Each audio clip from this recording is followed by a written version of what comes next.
Sikat Place ay may 3 location. Gusto mo ba Bulacan, Santa Maria, Catmon, Bulacan, Naik Cavite po sa Muzon, in Naik Cavite, and in Pampanga, Magalang, Pampanga. Sabay-sabay po yan this year.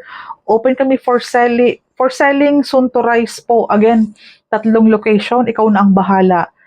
Naka-focus project po kami sa mga affordable project ni Raymulan Lands in all location. Again, this year po, Pasinaya Homes, yung pinaka-affordable natin for minimum wage earner, na Cavite in Muzon. Soon to rise po yan. Si Pagsibol Village naman po is Pampanga, Magalang, Pampanga, and in Cavite. Wala po sa Bulacan. In the event na nahanap mo itong vlog na ito at naghahanap pa ng legit agent, kami po ay taga Naik Cavite. Isang buong team kaming naka-focus sa pagbebenta ng mga project na ito.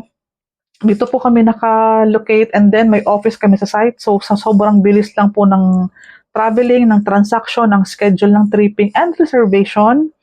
Ayan po. Pag-usapan natin, Cindy Bernal Hapil po ang pangalan ko sa aking social media account and then YouTube channel po, Cindy Bernal Hapil din. So mabilis mo lang po akong mahahanap.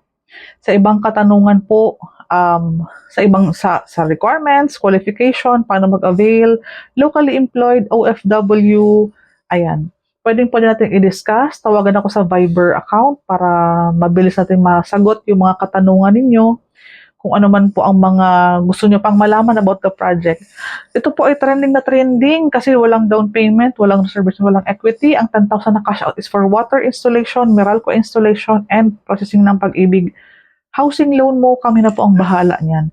Iko-complete lang natin lahat ng mga requirements. Ipo-push na natin yan for filing any month this year. Mag-upload po ako ng mga vlog about sa construction update sa location, kung ano na po ang mga nakatayo doon.